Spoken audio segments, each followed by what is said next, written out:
Welcome to Sburban Explorers. It's your girl, Jenna Lacombe. And your, person, I guess. Cool song. No, Manuel says non-binary bread slice a lot, and I don't know. I think it's a little funny, but I don't know. I'm not sure if bread slice, has any gender inherently anyways, but, okay. No, but, Manuel just says some shit sometimes, and I forget that Manuel said it, so I'm like, that was a real thing that a person said. And I was like, no, that was something Manuel said. Yeah, pretty much. And there's a difference. There's a marked difference. Also, I realized I should take my retainer out for this. You do that. Do you want me to start the podcast again? Nah, we're good. No? Okay. Homestuck, baby, episode 3. This week we covered... My document is not loading. So, okay, here's the problem that I had. Mm-hmm. My internet has been so bad on my laptop that while I was taking notes, 2 things happened. One, I had the fun experience of being able to read the pester log before the image loaded in. And then I had to move to Word to take my notes because every time I tried to write a note, it would just be infinitely reconnecting. Oh my god. I mean, I use the notepad thing in Mac, so... Yeah, Did you know that you can get Word for free if you're a student? Huh. Yeah. Just go into, the Word website and you'll be able to find it. Alright. So today we read from the panel with the jester to the end of Act 1. That is page 186 through to 248, which is 62 pages? Don't do math at me. That's 62 pages, yeah. Alright. Last time we had the kernel sprite being captcha logged, and so Rose immediately is like, so this is a tier 1 prototyping of a sprite, so it can't properly communicate. And then John is like, there's a timer on this thing that is ticking down. The timer was at 4:13 last time. John's like, I'm gonna go start doing shit because the timer is counting down. It started at 4:13 in the last page, I think. Yeah. And so John goes to the alchemeter, and the kernel sprite is following him in a very particular way. It's like a follower in a video game, or my immediate grab. I've been really into. You probably have no idea about it.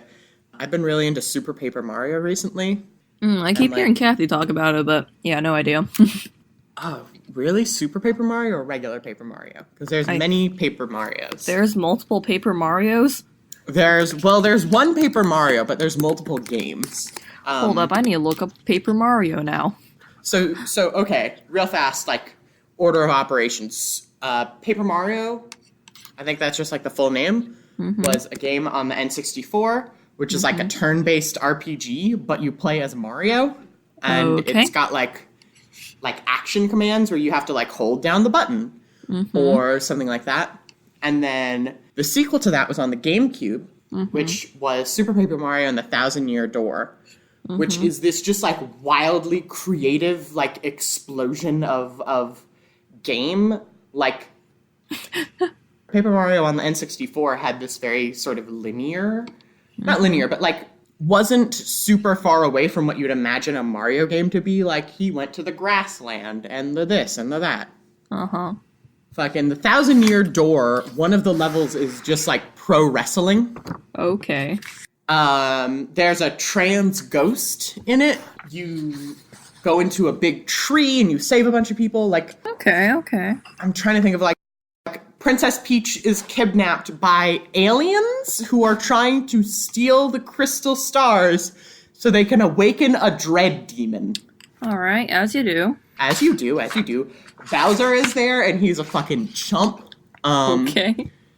And so these are just these wildly creative games. And then the next one was sort of It was a bit different. It was my personal favorite was Super Paper Mario, which was on the Wii, which was a 2D platformer, like most Mario games, but with like a lot of strong RPG elements. There weren't like creative uses of Mario races because it had its whole own like set of races in the game. There weren't as many like the cool thing to a lot of people about the Thousand Year Door and regular Paper Mario on the N64 was this there were a lot of really cool sidekicks. There were a lot of like that trans ghost I was telling you about. She's your friend and her name is Vivian. Okay. And like she does fire hexes that do damage over time. There's a Goomba. There's like a Goomba Explorer. There's like a Spark with cool sunglasses riding a cloud. Okay. That might be a different thing. Or maybe the Spark had a pacifier. Okay. I don't know enough about Mario 64. Paper Mario 64. Super Paper Mario doesn't have any of those. It has... Also, welcome to our Paper Mario podcast. I promise we'll get back there. I've been deep into this and I love it. Super Paper Mario doesn't have a bunch of interesting sidekicks. It mostly has a really strong focus on your main sidekick, who's this... You get these, like, spirits called pixels, who follow you around. That's back to the Homestuck connection. The Colonel sprite, I was saying, followed John the way the pixels followed Mario in Super Paper Mario, which is just, like, sort of a little bit behind and above you. And the pixels would give you, like, abilities and shit. But your main pixel was named Tippy, and she had, like, a really strong personality and, like, interesting backstory. And you could, like, play as Bowser and Peach and Luigi, and it's just... God, I love that game. I've like, noticed. Okay. Okay. What's one of the things that happens in that game? I'm, like, thinking, like, level 1 has you going to a desert. What is level 2? I think... Oh, yeah, level 2 has you breaking a vase and becoming an indentured servant. Okay. So you have to do a heist to get out. You go to hell at one point, and Luigi is there. And then you go to heaven. Like canon Mario-ass heaven with angels and shit. You go back in time and fight evil... Not back in time, but to like a caveman place. And fight evil plants that are trying to take it over. The big gimmick is that Mario can flip into 3D, and so you're playing on this 2D plane, and then you just flip into 3D, and everything is flat, and so you just walk around it. There's, like, a big stab at nerd otakus. There's, like, a whole world where everything is, like, pixelated, and the main enemy is a big chameleon who's a fucking nerd, who's like... Tippy reminds me of one of my favorite anime things. And he, like, gets into, like, the boss fight with him is, like, a dating sim with Peach, where she basically shit-talks him and then throws a bomb at him. Peach in this game is fucking incredible, by the way. And I'm just like, it's good. It's, like, sort of the black sheep, or for a long time it was the black sheep, because it was a platformer, not a RPG. And then we got Super Paper Mario... No, we didn't. Then we got Paper Mario Sticker Star, which is a bad game. It's when you think of Mario, there's like, okay, well, you're gonna start in a grass world, and then you're gonna go to a desert world, and then you're gonna go to an ice world, and then you're gonna go to a ghost world, you know, you're gonna go to a jungle, you know, it's predictable. You're gonna go to a mountain world, like, this is known about Mario, and then the end of it, you go fight Bowser in a lava world. The thing about Paper Mario Sticker Star, like, the cool thing about Paper Mario is that it was just that for a long... Or it wasn't that. It was the opposite of that. It was, like, wild shit happening at every turn. But the thing that really sucked about Sticker Star was that it was just that. It was very much like... And then you go to the grass world, and then you go to the desert world, and then you go... And the combat was really boring. You didn't have any fun sidekicks. Like Tippy, top tier. Fucking Koops, up there. Vivian, up there. But I think you had a crown, like a crown that was a sticker. Mm-hmm. And then they did another one on the Wii U that was also not as good. Like, it was just like a big step down from like the Thousand Year Door or Super Paper Mario. And it's just like, well, like we had this really fun thing that was just like a big break from what regular Mario is. And it's just like kind of dead in the water. Mm-hmm. Like, you know, the last 2 times they tried, they did Mario. Not Paper Mario, they did Mario. Mm-hmm. Anyway, that's my thing about Mario, Paper Mario. Anyway, back to Homestuck. After long last. At long last, how long was that on my fucking recording?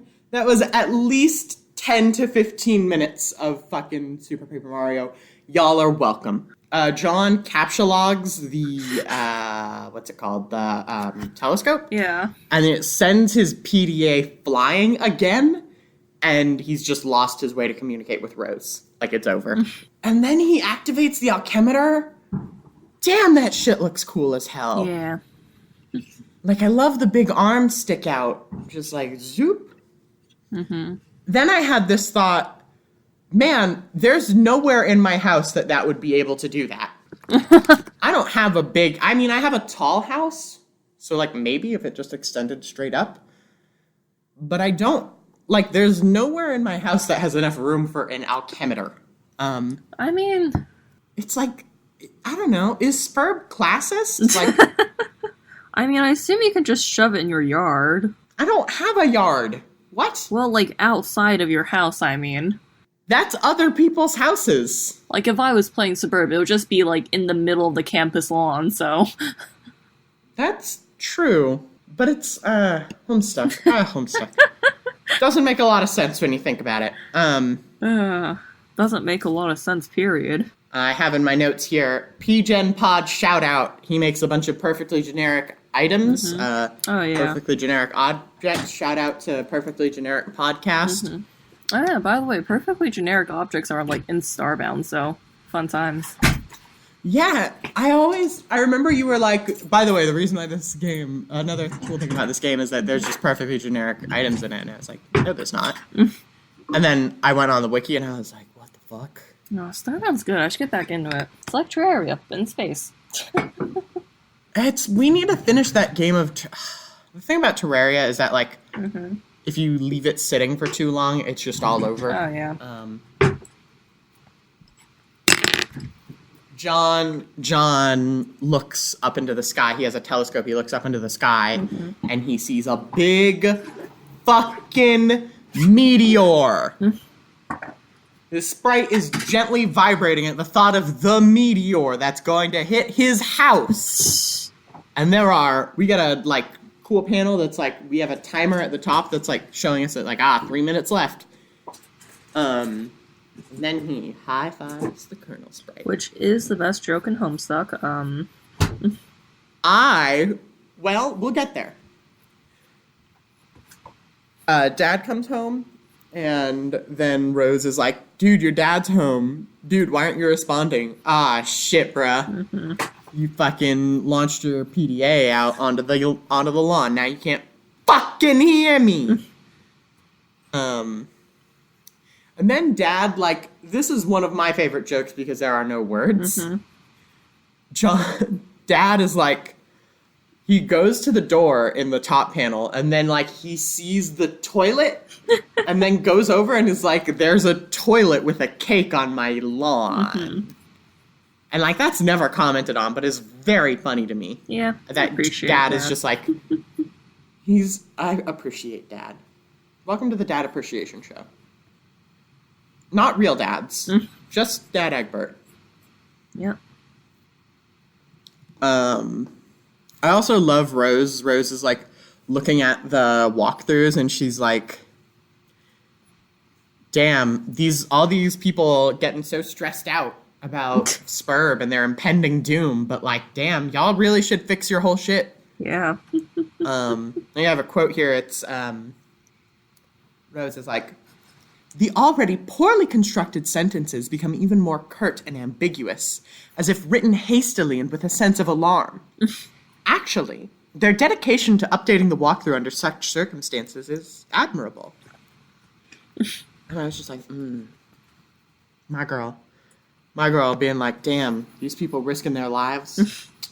And then Rose begins, like, starting to write her own walkthrough, which you can actually find. That shit's just on GameFAQs. Which I still can't believe. Yeah, it's pretty fucking good. And then, like, more bunny stuff happens. Who made the... a bunch of bunny stuff happened. Oh! We got... Oh. Remember how I was like, we have one comment? Uh-huh. The comment is about the bunny. This is from Cat, like asterisk, all caps, K-A-T asterisk, who says, if I remember correctly, minus time shenanigans, Dave sends the bunny, but Rose fixes the much older bunny, and then the bunny gets robotic parts at some point. I do have a vague memory of a cyborg bunny, but it's not connected to anything, so that's that. The bunny confuses me. I think it's just like my hazy memory, because there's so many bunnies in Homestuck. Yeah. But they're all one bunny. Yeah, timeline shenanigans. Timeline shenanigans. And then I do love more early Homestuck. Love to hear it. Dave calling Rose a flighty broad with her heart snarky horseshit. Indirectly, but like still like, Aren't we all flighty broads? I'm not flighty. I'm very punctual. Yeah. Huh. You know what? After thinking about it, I think out of all my friends, you are the most punctual, which is kind of sad. Yeah, bro, I'm always on time for shit. Yeah, like, every time I organize, like, any sort of, like, meetup with people, they're always, like, literally half an hour late. That's why I can do a podcast. I'm the only person who shows up on time. Hey, I get there on time, mostly. Mostly? Dude, I've been, like, I let Ryan... Sorry to go on a complete tangent, but, That's fine, that's what this is a tangent episode. Yeah, I guess. About the end of Act 1, honestly. But yeah, like, so, like, I let Ryan my Tupperware that one time because, like, we snuck some food out of dining commons because we hadn't finished eating and all that. And so, like, I'm just like, oh, you should just take it back to your dorm. Here, have this Tupperware and just, like, get it back to me eventually. And, like... Okay. So we just, like... And so it's like, okay, the next time we meet up, you'll bring the Tupperware, right? He's like, yeah. And we meet up again, and he has forgotten the Tupperware. And so we're like, okay, well, the next time. And then he's forgotten the Tupperware again. And then the third time, he's still forgotten the Tupperware. And so now we're running on fourth time and seeing if we'll get that Tupperware back ever, eventually. You're never gonna get that Tupperware back. I've got bad news. Yeah, I'm starting to get a sinking feeling. I have bad news. Men never give Tupperware back. That's why men are bad. It's just Tupperware. Yeah. Dude. Oh, that makes sense. Tupperware. My great-grandmother was the best Tupperware saleswoman in America. Uh-huh. Is not a joke. Uh-huh. She was so good at selling. So back in like, well, you know, the 50s or something, probably before that or after that or something. Probably before or after that, you know how time is. Time. The Tupperware would, like, it was basically a big pyramid scheme where you were like selling people Tupperware and then selling them on the idea of selling Tupperware. Okay. Yeah. Which is why so many people just have Tupperware nowadays, is because like a bunch of people's grandmothers bought Tupperware and sold Tupperware. Okay. Well, that's... I did not expect to learn this information about the Tupperware industry. It's wild. Tupperware is a brand name. Like, that's how, like, it's just, we just call it Tupperware. That's a brand name. Anyway, my great-grandmother, Grandma Clarice, was the best Tupperware salesman in California. The whole ass state. She sold so many people on the idea of selling Tupperware that they gave her a promotion and paid for her to live in Long Island, New York, and sell Tupperware to all of Long Island which is like, that's the most incredible market in the world because Long Island is full of old women who love fancy things. Old fancy women who are just like prime Tupperware, like marks. And so my grandma Clarice sold Tupperware to everybody in Long Island. And like was just like the best at it. She was just like so charming and could like steer a conversation into Tupperware like no one's business. Fucking wild. There's a story that I think is apocryphal, but I actually don't know because my great-grandma Clarice is dead. God rest her soul. But where one time with my mom and my grandma, my great-grandma and my great-grandma Clarice, they went up to the Empire, or I think it was actually the top of the Twin Towers. Oh, dang. Yeah. Because, you know, she lived in New York and my family lived in California. So they, like, were, like, visiting and doing tourist shit. There was a woman selling hot dogs. As you do. And my great-grandma Clarice talked this woman into selling Tupperware. While they were visiting the Twin Towers, while she was selling hot dogs, talked this woman into selling Tupperware. And it was just like, what? All right. And apparently, the rest of that story is that woman goes on to become, like, rather wealthy because she's able to sell to a different market, but I don't actually know if that part's true. I don't know if any of that story is true, but it's very funny. I'm glad your grandma has, like, +3 in charisma. My great-grandma Clarice was wild and out there. And so then Dave, getting back on, then Dave says,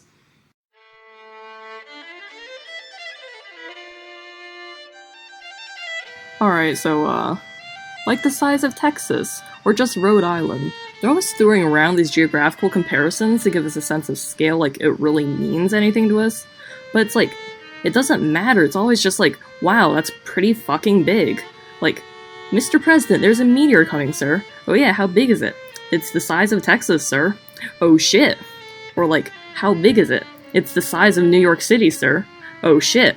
Sir, I'm afraid the comet is the size of your mom's dick. Oh snap. Sir, are you familiar with Jupiter? You mean like the planet? Yeah. Well, it's that big, sir. That sounds pretty big. I have a question. Is it Jupiter? Yes, sir. The Earth is literally under siege by planet fucking Jupiter. Oh shit.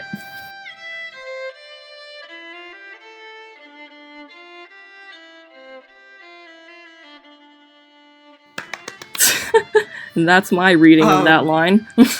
And so then Dave delivers that fucking stellar line. I think I had like... I think I had like a version of that as like my phone background for a while because it was hilarious. It's pretty fucking funny. He basically just says that to himself, like John has left at this point, and Dave's just waxing philosophical about the planet fucking Jupiter, which is so good. Yeah. John then moves, he uses the card on the lathe, then, like, he puts the card into the totem lathe. Good job. He realizes he needs Cruxite, so he goes to get it from the alchemitor, and Rose has committed the perfect crime. This, to me, is the best joke in Homestuck. Really? This one? The perfect crime, Quill. All right. Rose puts the toilet from the lawn back into the bathroom. How did she get it? Wait. How did she get it in the bathroom? I assume it's just weird suburb shit. No, but like, did she just... Wait. Because there's not a toilet-shaped hole in the wall. I guess it was just like she clicked it. Hold up. Well, we got the toilet out of the bathroom somehow, so like... Yeah. How did it... I'm glad this is what we get stuck on. And the whole bathtub, Quill. Like, how do you get it? I mean, I guess we don't have a fourth wall. Yes. That's true. Like, yes. Okay, so Rose commits the perfect crime. John gets the Cruxite and then brings it back to the totem lathe. And I like the way that the totem lathe carves the Cruxite. I think it's just like a cool little animation. Oh, yeah, just, same. like, it lowers down and it spins really fast. Like, I love that concept. Yeah. Then Rose's internet disconnects, and she like mid moving the tub, and so she like when her internet goes down, the tub just falls, and not sadly, but unfortunately, directly in front of John's room, so he can't get out. He like can't open the door enough, and like the timer is ticking down, like shit's about to break bad, and John has 2 minutes left. And then Rose is here! Yep.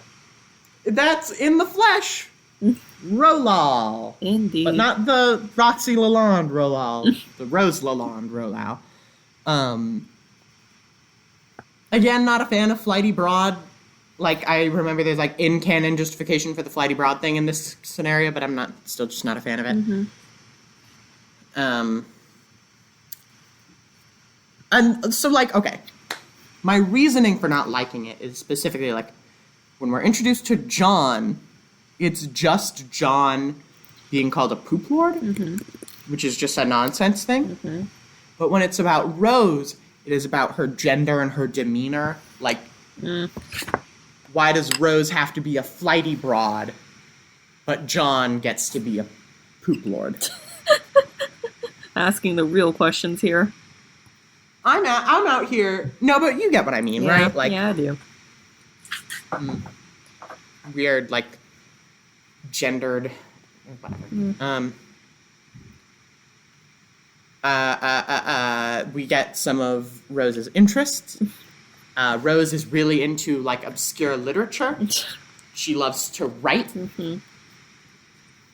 I don't understand what it means when she says that she is fond of the bestially strange and fictitious.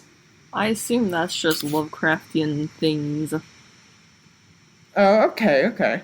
I thought unicorn at first and was very confused. Oh, I was thinking like cryptozoology. Honestly, Rose is like makes more if sense. I liked writing. Rose is like, what if you were slightly more goth? Yeah, pretty much. Then she loves to dabble in psychoanalysis, and she loves to knit. And then the, like, prompt is like, what's in the purple box? It's specifically like, retrieve arms from the purple box. And Rose, like, pushes the box into her shelf like, nope, not for you. Then we get another shitting in the mailbox, but it's like flounder on your bed or some shit. Yep. And she's like, no. And then I do like that we can't see her journals either. That she's like, not for you. Me with all my work, really. Wait. Is Rose just like more aware of us? I guess she is a seer of she's light, like so hiding. Yeah, she's like actively hiding her shit from us. Because I don't think John did that. Yeah. Like any active like sort of misdirection of the reader. But I guess Rose just has like an increased level of awareness as to the fact that she is a character in a webcomic who has people looking at her shit. Yeah. Rose does a cool violin solo, which is a Grieve from the Homestuck soundtrack. Thank you to who linked me that last night? Hold on. Someone linked me that, and I want to give them a shout out. Oh wait, is it a Grieve? Yeah. Oh, I never really listened to that one. I always listen to Grievification, yes. so. Argus, ARRGHUS from the PGen Pod Discord. Shout out to you immediately linking me. It is the Grieve violin refrain from Homestuck Volume 1 through 4. I'm probably going to put that one in this like I did with the last one. Then John kisses Liv Tyler. I don't know who Liv Tyler is, but he does that, I guess. Yep. And then we see Rose's Celodex. What is... No idea. I don't understand how the Sylladex work, and it didn't give me the in-depth... It did not give me the in-depth explanation I feel like I needed to understand how this thing worked.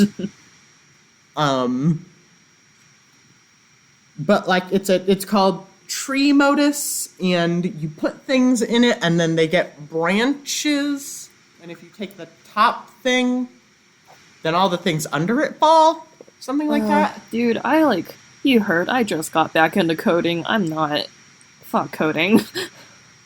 Fuck coding. It's...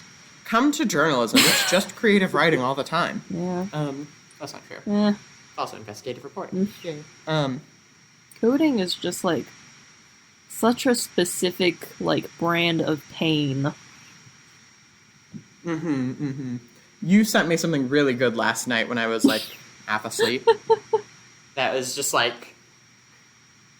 It's like the deterioration of the self just wanting to figure out how to do this thing. Oh, yeah. Because, like, you start off on, like, I want this code to do this thing, and then, like, at the end of it, you're like, I want my computer to acknowledge that, like, it has the potential to maybe run code someday, possibly, maybe? You know? Potentially, hypothetically? Yeah.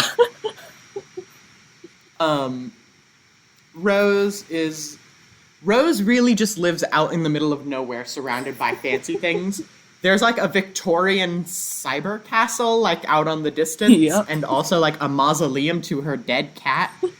And, like, a full mausoleum, too.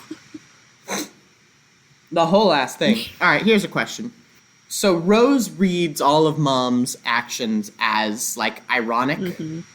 Like, passive-aggressive. Weird, passive-aggressive jabs. Is Mom actually genuine? Do you think that Mom, who is, like, an alt version of Roxy, is actually, like, genuine in all of this stuff? Or is that just... Or is Rose correct? I'm just going to go ahead and take the middle road here and say, like, she's not as ironic as Rose thinks, but probably not completely genuine. Okay. Yeah, I could see that. Yeah. I think she does just like wizards, though. To do ironic. I think she does like wizards. I literally have a note about that a couple seconds in, which is Mom just has wizards everywhere, and I'm a fan of it, honestly. Then we see Rose's book, the Grimoire of the Zoologically Dubious. Which I do want. It's just a good Homestuck ass name of just like, that bullshit makes no sense. Yep. But I love it. It's like, more specifically, it's like, it's bullshit that doesn't make sense, but technically they are real words that do technically work together. It's just why? Yeah, it's just like, you took 5 steps to do 1 move. Yep. And then just, God, this fucking Sylladex. Oh, yeah. Back on our Sylladex bullshit. That whole Sylladex bullshit. Rose is like, I need, my internet went out, I need to go up to the observatory to get internet. And so she heads to the observatory so she can get close to the big castle. And on the way just dodges her mom. Yep. Who I'm pretty sure is flash stepping. Huh. You know, like, who I'm pretty sure is just like, is there one frame and then not the next. Yeah. I love the depiction of adults in Homestuck as being these, like, omni-powerful beings that, like, Mom is a super genius who can flash step, and Dad is just, like, incredibly strong being. And then, like... Thinking of... I'm just thinking of Caleb. Wait, how did we get here? Hold on.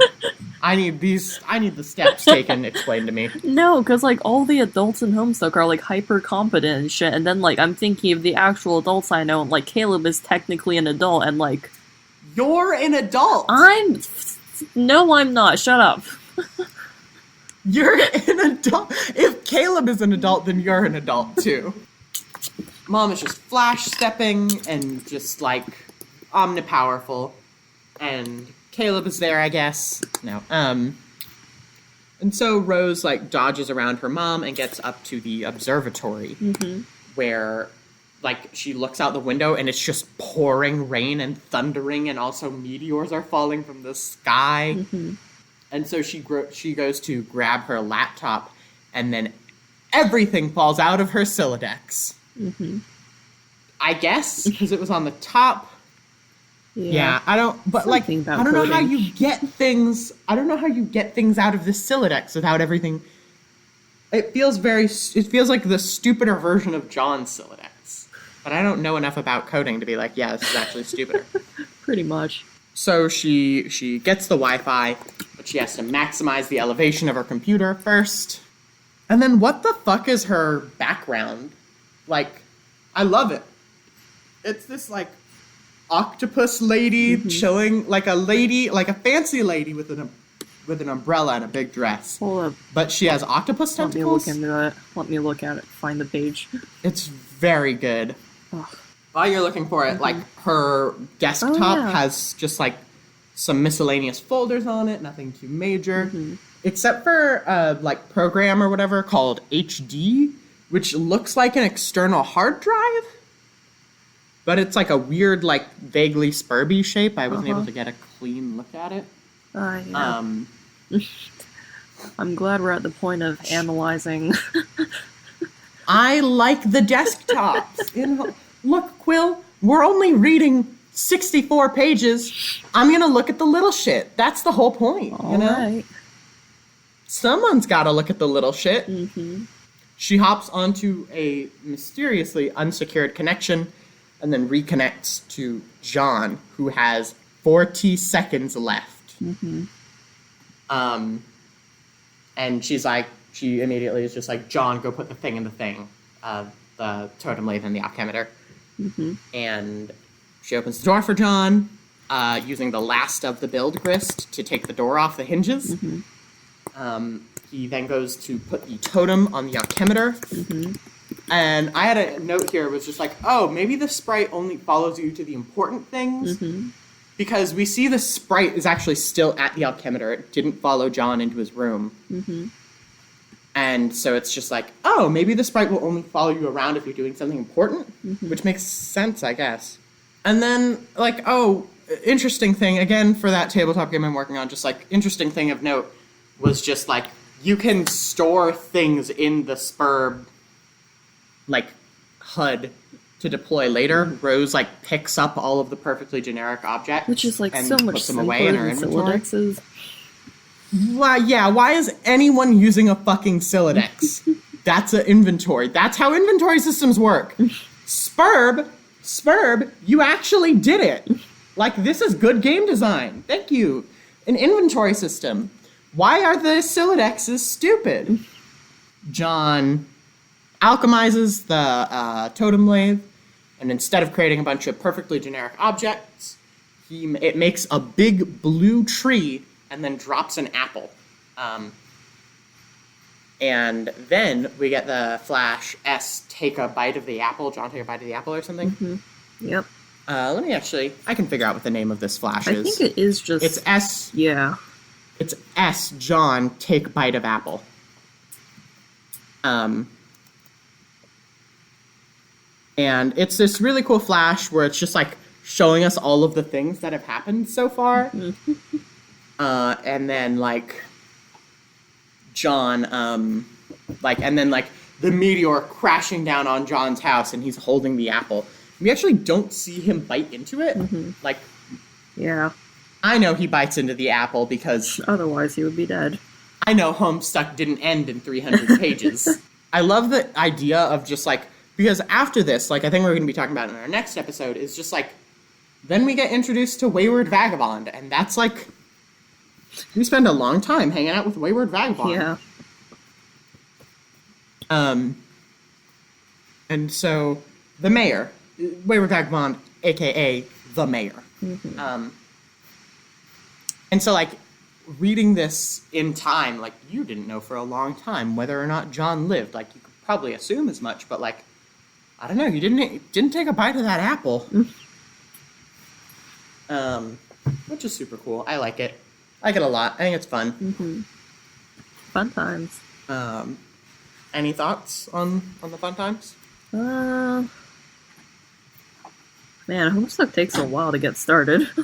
Homestuck takes a while to get started. We're 3 episodes in, and like the encapsulation of all of the things that have happened is John prototypes his kernel sprite with the clown and then enters the medium. Mm-hmm.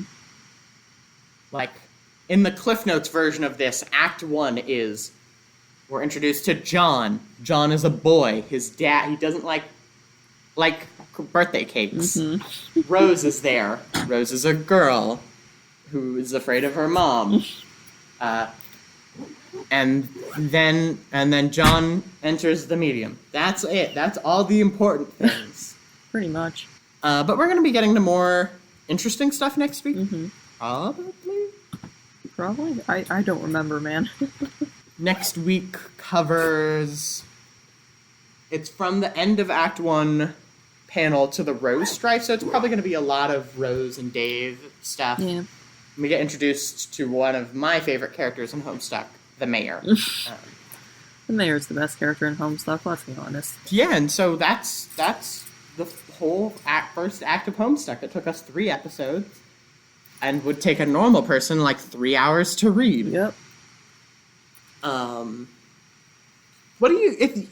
when you were reading Homestuck, you got to the end of Act 1, what did you think? Like, what was it like? Honestly, if, like, John bite that fucking apple had been any less impressive, I would have stopped reading there. Yeah.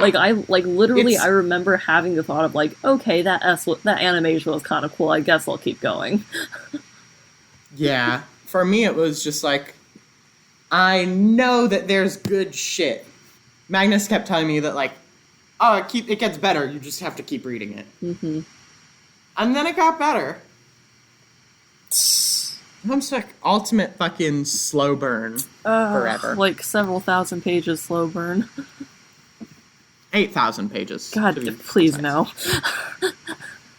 Quill, this webcomic is 8,000 pages. Like, a couple of those pages are full-ass video games. God, please no. Yeah. Like, we already know that when we do, who's it called? Fucking the John walk around on Loas. Mm-hmm. Look, that's gonna be a whole episode. Yeah. Dude, how long do you think that Mina thing is gonna be? I need to fucking... I don't think I ever fully finished playing those. Or, like, if I did, I don't remember them, so... When we get there... But I did the math with Cam yesterday, because Cam was, like... was just shooting the shit about Dave. Mm-hmm. Or not Dave. Dirk. I was like, well, alright, how many episodes until we get to Dirk? Oh, boy. The first, like, the Dirk introduction page mm-hmm. would be around episode 60 to episode 63. Mm-hmm. If we keep putting out an episode a week, do you know when that will be? I assume several years. January. Next. Not this January, the next January. Like I said, several years. Like, yeah. And that's not even the Mina thing hasn't happened by that January. God. Anyway, we should probably live stream that. That would be cool. Make it a Let's Play. No. I would like to live stream it just so we could be like, all right, like, because it's not that long. Mm-hmm. Like, unless you want to do like a 3-hour. I don't want to upload a 3-hour video. Quill, are you kidding me? That's going to be a thing that happens eventually. God. Also, yeah. I think that might be our show. Like, no, we still have a couple minutes of pod left. There's definitely going to be stuff I'm going to cut out. Okay. But we're nearing the end of the show. All right. Like, we're nearing an hour. Like, any big takeaways from the hammed steak? Oh, man. This time? I don't know, like, the getting Homestuck is slow. Homestuck is slow. Like, it's a very... You know what, though? I kind of like reading it, like, 100 pages a week, because it's just, like, by the time we finish Homestuck, it'll have been, like... Several years. several years. 4 years and 13 days. That's wild. All right, here's one of the questions. You know how we like to do it. Mm-hmm. What would your entry construct be? Like, when you have to enter the medium, what would your thingy be? What's it for the rest of the kids? I know for John it's the apple, but... John is the spoilers. John is the Spoilers. John is the apple. Rose has the bottle. Oh yeah. That just does like smash. Yeah. I know Dave has the egg. I know Jade shoots something. Is it also an apple? It's a pinata of Beck. My life doesn't have that many things, I guess. But like symbolically, what would represent like your journey? Man, I think at this point in my life, my journey is like taking a laptop and smashing it so I don't have to code anymore. Damn, that's a whole ass move. I wish you best of luck in smashing your laptop. Thanks. Please remember to upload the video or upload the audio first. Yeah. Thank you. Mine would probably box that I'd have to open. Well, but it would be hard to open. Okay. Does that make sense? Like it would be a box, but it's like taped shut with like real good tape, and when I open it, I'm in the medium. Huh. Ooh, can I get a Rubik's Cube then? Fuck yeah. Hell yeah. Cubix Rube. I've named my Rubik's Cube Ruby. I need to repaint it though. The stickers are falling off. Yeah. You know what my mom used to do with Rubik's Cubes? Oh boy. My mom didn't know how to solve a Rubik's Cube, but she was a child when Rubik's Cubes were popular. And so her strategy was to take all of the stickers off and put them back on like she fixed it. You know what? That's fair. She would like go to school, have one of her friends mess up the Rubik's Cube, and she was like, watch, I bet you I'll fix it by tomorrow. And then she would go home and like methodically move all of the stickers. Yeah. Oh my god. My mom really out there. She really out there being that bitch, huh? I just googled how to solve one. Well, I don't think they had Google in the 80s. Well, it sucks to be them. I know. They should have got on that. To those 80 kids, but I'm different. Rip. Well, I think that's our... I think I'm gonna go out on a limb and say that's our show. Yep. I was actually really worried we were gonna go over, but there wasn't a lot of post stuff to talk about. Yeah. I think that's it. Probably. I'm looking at this Audacity file, like, maybe if I keep stalling, it'll get to 10 minutes, and I'll have room to, like, edit stuff. I think it'll be fine. Thank you for joining us again. If you want to leave questions for us to answer at the end of the show, put them down in the comment sections, or email them to us at Sburban Explorers. Wait, we have an email? Yeah, when you make a YouTube account, you get an email account. Okay. What? Quill, it's all Google. It's all connected. Okay. It's bad, but like, yeah, you get one, you get the other. Okay. Yeah. Okay. We have an email account. It's at Sburban Explorers. No spaces, no underscores or anything. If you don't know how to spell Sburban, just scroll down just like a little bit.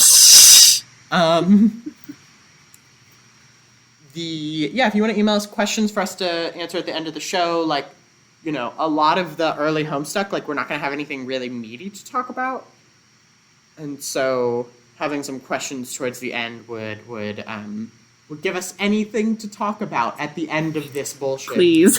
So, please, we're running out of ideas. This is a cry for help now. Get me out of this podcast. Get us out of here now. You like it. We're having fun. Yeah, sure. This is enjoyable. Keep repeating that. What's Stockholm Syndrome? Stockholm? I hardly know her.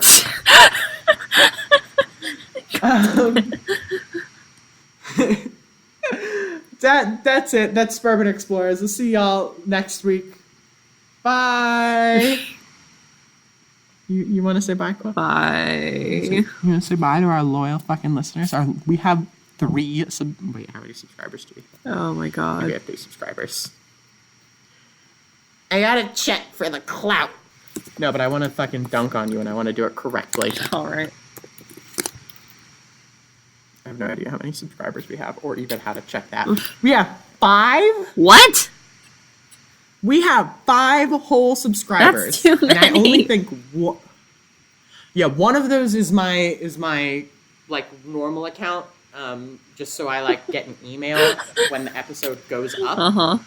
It turns out all 5 are Jenna. All 5 of them are alternate accounts. We have a couple views. And all of them are just me. Yep. God, this number is so scary. It's like, here's your watch time. Don't tell me that. I miss Libsyn, where it didn't tell me how long people listened, because it's a disheartening number. By the way, if you make it to the end of the podcast, you're the real G. Indeed. And it also tells us all of our views. That's terrifying. For the last 28 days. Okay. Anyway. That's a remarkable amount of information, actually. I'm a little terrified. Yeah, spooky. YouTube, spooky. Again, we're gonna get on like Libsyn. We're gonna get on probably Apple Podcasts soon. Are we? Oh god. Okay. It's Libsyn. So okay. The thing about Libsyn is that it's costs money. Ew. The reason why we're using YouTube is like I want to at least have 4 episodes before we like actually like put ourselves on, or like 4 or 5 before we actually spend money on this. Yeah. Like, love it. Don't love to spend money. Yeah, I need to look into jobs stuffs. Ugh. Yeah. Oh, wait. Not end of the pod. Tell me about the show you're doing with Ryan. Oh, fuck. Right. So I'm at UCSB and we have like a radio. KCSB is like the radio thing here. And Ryan's like, hey, want to do a radio show? I'm like, leave me out of the spotlight, but yeah, sure. So I guess that's a thing we're doing now. Yeah, hell yeah. I think his idea for it is to like interview various like small time like music creators and just play their music and stuff. So like, okay, like a radio. Yeah, basically like a radio. Yeah, like the radio. Indeed. Love the radio. Yeah, so that's on, where will people be able to find that? On what station, I guess? I'm not even sure. I'll have to ask Ryan. Yeah, you'll get more solid details as it comes closer to the day. Yeah. I'm like, people keep on dragging me into weird audio production shit, so I figure I might as well lean into it at this point. You can just say that I keep dragging. You don't have to like talk around me. Like, I know what I'm doing. Alright, cool. That's our show. Thank you for coming out. Here all week. In review, does John bite the apple? Find out next week on, what's our podcast called again? Yeah! Alright, bye. Like and subscribe, so, do that, I guess.